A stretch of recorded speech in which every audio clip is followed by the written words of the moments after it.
They called it bilge, childishly brutal, Rambo expression of infantile anger, an absurd and boring movie. Hers was a conservative voice that was virtually impossible to escape if you lived in the UK during the 1960s, 70s and 80s. Mary Whitehouse, a wife, mother and teacher, but also an activist. An ardent opponent of what she deemed as permissiveness growing within British society, and someone who called for action against its growth. You can't defend videos like, for instance, films Death Wish and so on.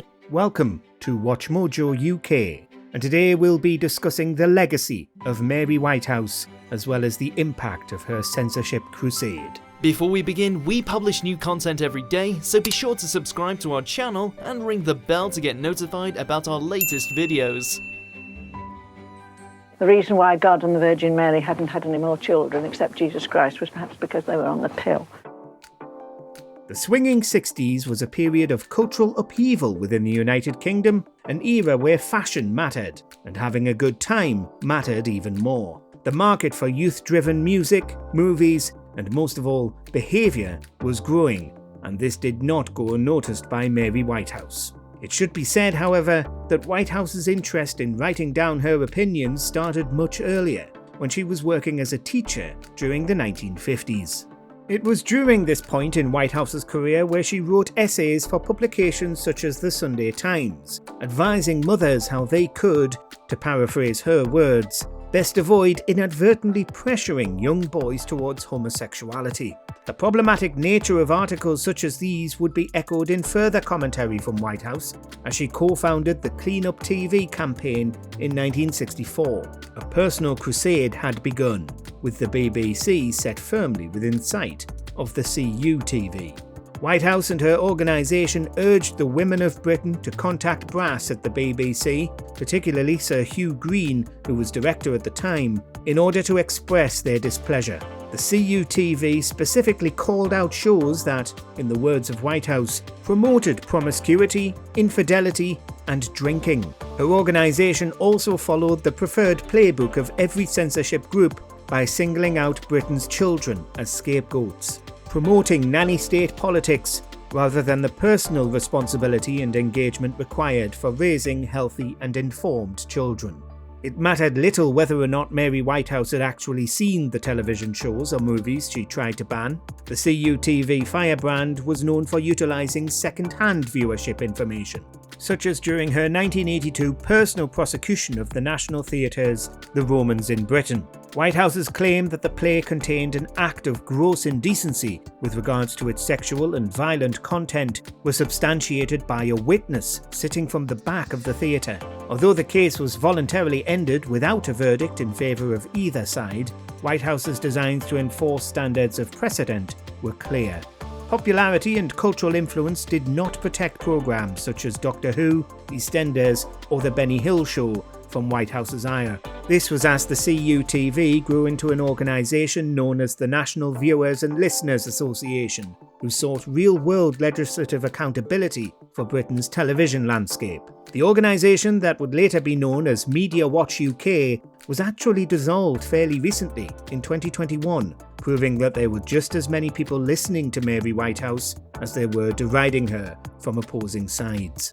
This latter sentiment echoes the various successes Whitehouse saw during her censorship campaigns. Successes such as the libel action in 1967 against the BBC writer Johnny Spate's accusations of fascism, or Whitehouse's successful bid to have Alice Cooper's classic song School's Out briefly banned from Top of the Pops. Elsewhere, the 1977 case, Whitehouse v Lemon, saw the last successful trial for blasphemy within the United Kingdom. This was with regards to the poem The Love That Dares to Speak Its Name, which sexualized the lives of Jesus Christ, his disciples, and Roman centurions. First of all, it presents him as a promiscuous homosexual.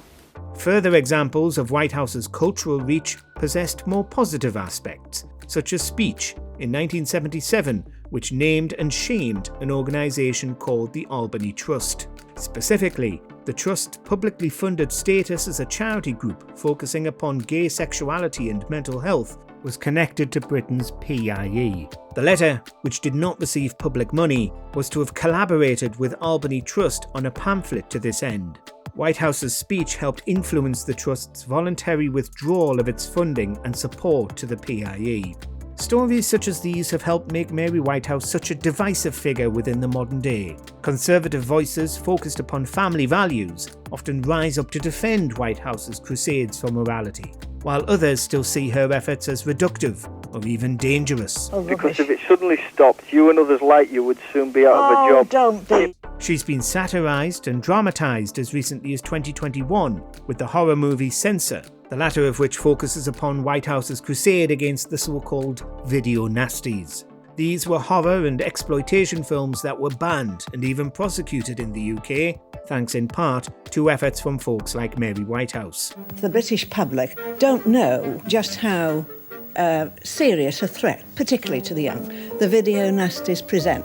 These efforts did not go unnoticed by some of the highest authorities in Britain at this time, including former Prime Minister Margaret Thatcher.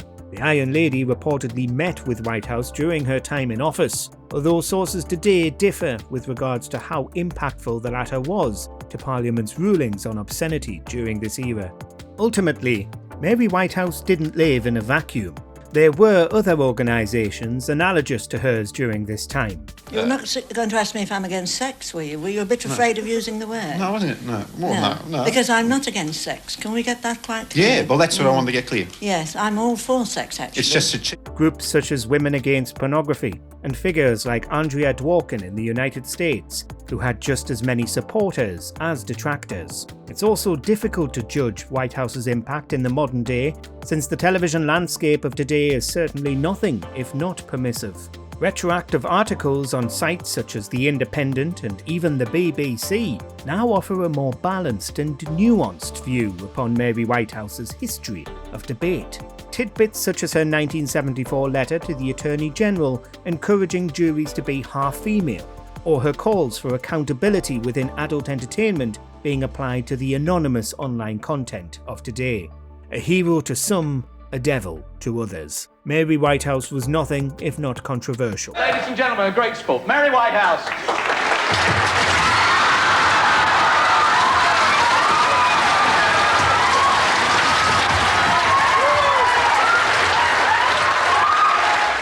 And although it's true that her fight to keep British television clean and tidy largely failed, Mary Whitehouse, the individual, has remained a cultural touchstone of British conservatism amidst a changing generation gap. Check out this other recent clip from WatchMojoUK and be sure to subscribe and ring the bell to be notified about our latest videos.